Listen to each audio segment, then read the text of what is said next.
ግምሽ አንዴ ብቻ ከዚህ ልውጣ። ሁሉ ነገርሽን ጉድሽን ዘግዝኬ ነው ለባርኪ አሳልፌ የምሰጥሽ። እቺ ሴጣን ረጋጋ። ጎረቤት ነሽ። ምን ይመለከታል ያልሽው?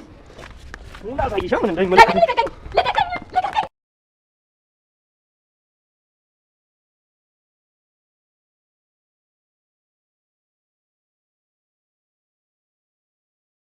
ዴቭ የሚወዳትና የሚያፈቅራት አደይ ተገኝታለት በጣም ደስ ብሎታል።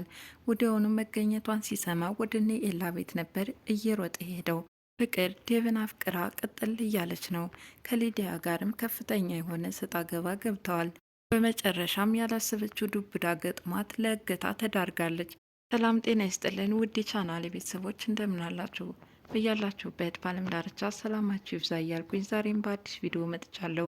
አደይ ከንጉስና ከደመቀ ጋር መቆየቷ የፍርሃት ስሜት እየተሰማት ነው። ምናልባትም ጾታዊ ትንኮሳ ያደርሱብኝ ይሆን የሚል ስጋትም ነበራት። ምክንያቱም ከዚህ በፊት ደመቀ ክዷት ብዙ ፈተና ስለደረሰባት አሁንም በክደት የያዟት ነው የሚመስሏት። ነገር ግን ስታ በወደቀችበት እሷን ለመርዳትና መሄጃ እንደሌላት በማሰብ ነበረ ከእነሱ ጋር እንድትቆይ ያደረጓት። በመጨረሻም ከእናንተ ጋር መቆየት አልፈልግም በማለት ወደ ኤላ ቤት ሄዳለች። ወደ ኤላ በምትሄድበት ሰዓት እንግዲህ ሊዱ ጥምድ አርጋታለች። ከፍቅር ጋር ተመካክረው ያባረሯት አደይ አሁን በአይኗ ተመልክታታለች። ምን ልታደርጊ መጣሽ? ስራ ገባሽ አልተባለም ወይ? እዚህ ምን አለሽ? ከኤላ ጋር ስለምን ትኖሪያለሽ? በሚል ጭቅጭቅም ገብታ ነበረ። ኤላም ጥሩ ፊት ስላልሰጣት ወዲያውኑ ተበሳጭታ ነበረ ወደ ቤት የተመለሰችው። ቤት ውስጥ ያሉት ዴቭና ፍቅር ብቻ ናቸው። ታዲያ ይህንን አጋጣሚ ለመጠቀም ብዙ ጥረት እያደረገች ነው። አደይን እርሳት፣ ከኔ ጋር ጥሩ ጊዜ እናሳልፍ በማለት አደይን እንዲረሳትና እሷን ማፍቀር እንዳለባት እየነገረችው ቢሆንም ዴቭ ግን ይህን ነገር መቀበል አልፈለገም። ደጋግማ የፍቅር ጥያቄ ያቀረበችለት ዴቭ ጥያቄዋን ውድቅ ሲያደርግባት ዛሬ ደግሞ ሌላ መንገድን ቀይሳለች። አበባዎች በመበተን ልታማልለው ሞክራ ነበረ። ነገር ግን ጥረቷ ሳይሳካ ቀርቶ እሱም የሚያፈቅራት ሴት እንዳለና መቼም ቢሆን የእሷ ፍቅረኛ ሊሆን እንደማይችል እየነገራት ነበረ። ይህንን መስማት ያልፈለገችው ፍቅር ግን ለምንድነው እኔ ለአንተ የማልሆንበት ምክንያት ምን ቢያንሰኝ ነው? ምን ቢጎለኝ ነው? እያለች ስትጨቃጨቀው ነበረ። በመጨረሻም ዴቭ የሷን ነገር ላለመስማት ወደ መኝታ ክፍል ነበር ያመራው። ሊዲያም ወንድሜ ላይ ከመንጠልጠል መጀመሪያ ራስሽን ማስተካከል ነበረብሽ በማለት ሙድ እያያዘችባት እየሳቀችባት ስለሆነ ፍቅር በጣም ተበሳጭታለች። ወደ መውጣት ሲጨናነቅ የሰነበተው ዴቭ አሁን ላይ ሊዲያ አብስረዋለች። ከኤላ ቤት እየኖረች ነው። ከሱ ተለጥፋ ምን እንደምትሰራ አላውቅም፣ እኔ ግን የት ልሄድ እያለች የራሷን የሆድ ብሶቷን ብትናገርም ለዴቭ ግን ትልቅ ብስራት ነበረ። ምክንያቱም ስልኳን ደጋግሞ ሲሞክረው ሊሰራለት አልቻለም። የአደይ አድራሻ ስለጠፋው ብቻ ራሱን በመጠጥ እስከ መደበቅ ደረጃ ደርሶ ነበረ። ታዲያ አሁን ላይ ከኤላ ቤት መኖሯ ለሱ ትልቅ አጋጣሚ ነበር። ዴቭን እጇ ለማስገባት የሄደችበት ርቀት ሊዲያ ስለተሳለቀችባት ቂም ይዛባታለች። አሁን ላይ ልትበቀላት ቆርጣ ተነስታለች። ለዚህ ነበር ወደ መኝታ ክፍሏ በመሄድ ስልኳን በመቀማት በር ቆልፋባት የወጣችው። እንድትከፍትላት እየደጋገመች በሩን እየደበደበች ብትጠይቃትም ፍቅር ግን መስሚያ የጥጥ ነው ያለች ትመስላለች። ኤላ ስለ አደይ ያለው አመለካከት የተቀየረ ይመስላል። በእርግጥም ከዚህ በፊት ለምለም ብዙ ነገር አስረድተዋለች። አደይ በጣም ንጹሕና መልካም ሴት እንደሆነችና በፍቅር አማካኝነት ብዙ ነገር እንደተቀነባበረባት ነግረዋለች። ታዲያ ኤላም የለምለምን ንግግር ሳይቀበላት እንዳልቀረ ነው ከንግግሩ መረዳት ይቻል ነው። ምክንያቱም ለምለም ስለ አንቺ ጸባይ ባትነግረኝ ኖሮ እዚህ በር ድረስ ድርሽ አላስደርግሽም ነበር በማለት ሲናገር ነበር። ታዲያ ኤላም ዝምታዋ እንደጎዳትና ከዚህ በኋላም ለሚመጡባት ነገሮች በመናገር መብቷን ማስከበር እንዳለባት እንዲሁም ደግሞ የበዛው ዝምታዋ ሌላ መዘዝ እንዳያመጣባትም ሲያስጠነቅቃት ነበረ።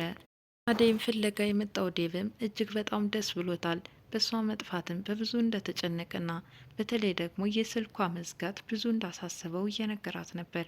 እሷም ከነ ዳይመንድና ከንጉስ ጋር መሰንበቷን ስትነግረው ዴቭ በመደናገጥ ነበር ምንም አላደረገሽም በማለት ሲጠይቃት የነበረው።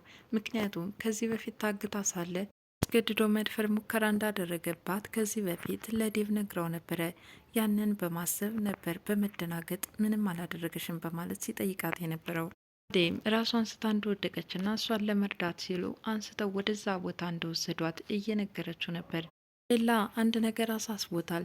ምክንያቱም ከብዙ ጊዜ በኋላ ያገኛት ፍቅረኛው ጋር ጥሩ የፍቅር ጊዜ እያሳለፈ ቢሆንም አባቱ ግን ሌላ ሚስት እንዳጩለትና ያችንም አግብቶ መኖር እንዳለበት እየነገሩት ነው። ይህንን እንዴትና በምን ሁኔታ ማስኬድ እንደሚችል ግራ ተጋብቷል። ለምለምን ትቷት እንዳይሄድ በጣም ትጎዳለች የሚል ሀሳብ አለው። ይህንንም የሚጨናነቅበት ጉዳይ ለአደይ ነግሯት ነበር። አደይም ለሁለተኛ ጊዜ ትታት የምትሄድ ከሆነ በጣም ትጎዳለች በማለት ነበር የመለሰችለት። ታዲያ ኤላ አሁን መንታ መንገድ ላይ የቆመ ይመስላል። ምክንያቱም አባቱንም ያከብራል፣ ለምለምንም ይወዳታል። እንዴት አድርጌ የኔ ሚስት እንደማደርግሽ አላውቅም፣ ብቻ ግራ ተጋብቻለሁ፣ ሚስቴ እንድትሆኝም እፈልጋለሁ ብሏታል። ከዚህ በፊት ለስራ ፍለጋ መሄድ እንደምትፈልግ ብትናገርም ዴቭ ግን እያለቃቀሰባትና እያለሷ መኖር እንደማይችል እየነገራት ነበረ። አደይም በዚህ ሀሳቡ እየተታለለች ትመስላለች። እውነት እነ ባርኮት ቤት ትመለስ ሲሆን አደይም ብዙ ፈተናና ስቃይ ስታሳያት የቆየችው ፍቅር ዛሬ የደመቀ ፈርጣማ ክንድ ላይ ወድቃለች። በሐሰት እንዲመሰክር በምስኪኗ በአደይ ደሞዝ የተደራደረችው ፍቅር ዛሬ ላይ የጣልሽው እያለ ደመቀ እያፋጠጣት ነው። ምን አገባህ? የአደይ ደሞዝ እኮ ነው፣ ስለ እሷ አይመለከትህም፣ አያገባህም ብትለው ያገባኛል በማለት በሯ ድረስ አይኑን አፍጥጦ መጥቶባታል። በዳንስና በጭፈራ የምትዝናናው ቀበጧ ሊዲያ አሁን ላይ በር ተቆልፎባት ጭንቅ ሆኖባታል። ስልኳ ከእጇ የለም። በምን አይነት መንገድ ኢንፎርሜሽን እንደምትቀባበልም ግራ ገብቷታል። ወንድሟ እሷን ፍለጋ በተደጋጋሚ ቢደውልም ስልኩ ግን የሚያነሳው አልተገኘም። በመጨረሻም ፍቅር ስልክ ላይ ተደውሎ ነበረ። ፍቅር ስልክም የሚያነሳው የለም። አሁን በጭንቀት ተውጠዋል።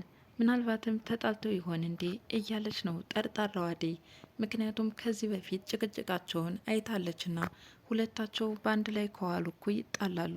ዴቭም እረ እስኪ ልድረስባቸው፣ እንደውም ሁለታቸው ከዚህ በፊት ተኮራርፈው ነበረ፣ የእነሱን መኮራረፍ እያየው ወደዚህ መምጣት አልነበረብኝም እያለም እየተጸጸተ ነበረ።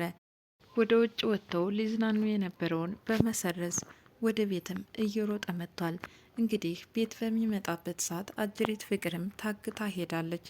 ሊዲያም በር ተዘግቶባት የማን ያለሽ እያለች ትገኛለች።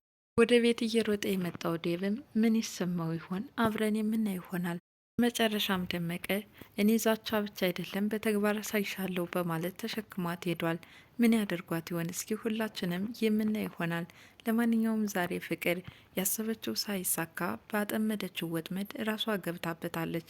በፍቅር ሴራ እየተቀነባበረባትና ብዙ ስቃይና ፈተና ያሳለፈችው አደይ ከዚህ በኋላ ነጻ ትወጣለች ብለን ተስፋ እናደርጋለን። ክፉ ስራ ተመልሶ ለራስ ነው። ጉድጓዱን አርቀህ አትቅበረው፣ ራስ ትገባበታለህ የሚባለውም ለዚህ ነው። በማንኛውም ነገር በፍቅር እንጂ በትግል የምናሳካው አንዳችም ነገር የለም። እንግዲህ ሰራተኛዋ አደይ የዛሬውን ይመስላል። በቀጣይ ቪዲዮ እስከምንገናኝ ድረስ መልካም ጊዜ ይሆንላችሁ እያልኩኝ ለዛሬ ተሰናበትኳችሁ። ቻናሉ አዲስ የሆናችሁ ላይክ፣ ሼር፣ ሰብስክራይብ በማድረግ ቤተሰብ ይሁኑ። ላለው አመሰግናለሁ።